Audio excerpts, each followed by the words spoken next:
take a look at recent history since the Second World War. Something really remarkable has happened. First, human intelligence created two huge sledgehammers capable of terminating our existence, or at least organized existence, both from the Second World War. One of them is familiar. A scientific thunderbolt gives a preview of its destructive force. One of Japan's arsenal cities was selected as the first to feel the weight of atomic power. It was immediately obvious on August 6, 1945, a day that I remember very well. It was obvious that soon technology would develop to the point where it would lead to terminal disaster. Scientists certainly understood this. In 1947, the Bulletin of Atomic Scientists inaugurated its famous doomsday clock. You know, how close is the minute hand to midnight? And environmental disaster, which wasn't thought about much in 1945. But it turns out we now understand that at the end of the Second World War, the world also entered into a new geological epoch. It's called the Anthropocene, the epoch in which humans have a severe, in fact, maybe disastrous impact on the environment. There was a sharp spike in such activities and disaster after 1945. So geologists pretty much, even formally, date the origin of the Anthropocene to about the same time as the nuclear age. Observing that, the analysts and Bulletin's analysts in 2015 mentioned both and moved the clock to 3 minutes to midnight, the closest it had been since 1984.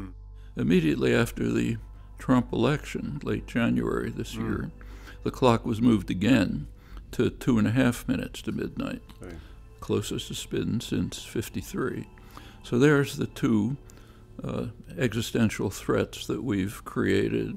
In the case of nuclear war, maybe wipe us out. In the case of environmental catastrophe, severe impact. And then a third thing happened.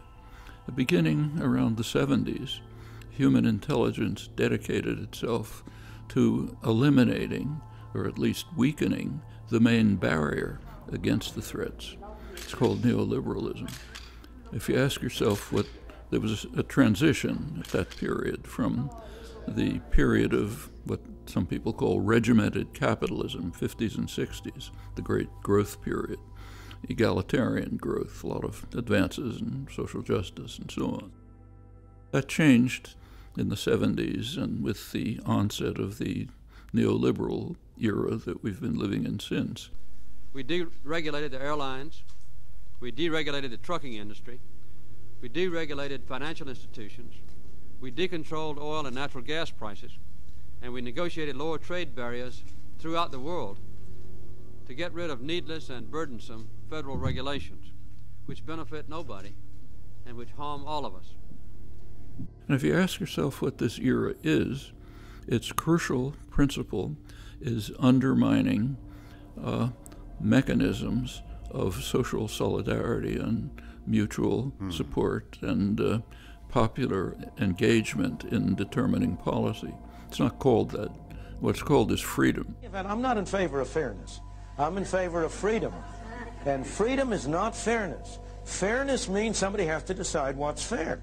But freedom means subordination to the decisions of concentrated, unaccountable private power. That's what it means. The institutions of governance or other kinds of association that could allow people to participate in decision-making, those are systematically weakened.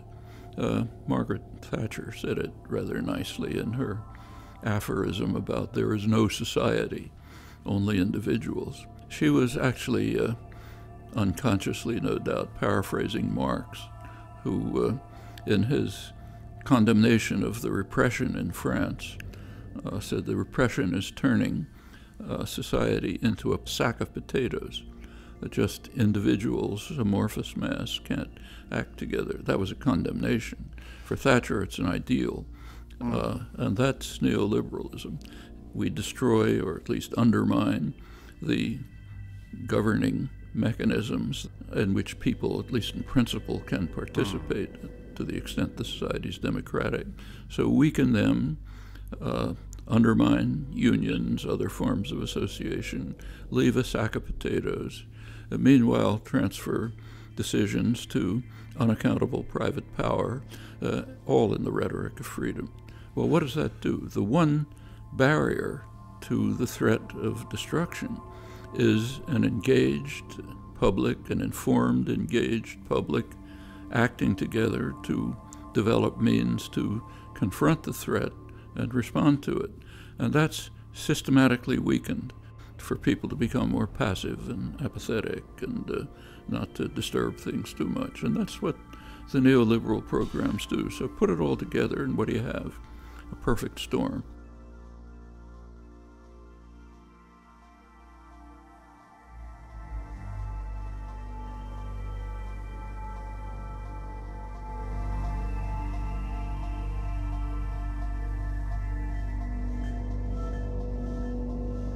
This is all very simple. It's all in front of our eyes. All you have to do is look.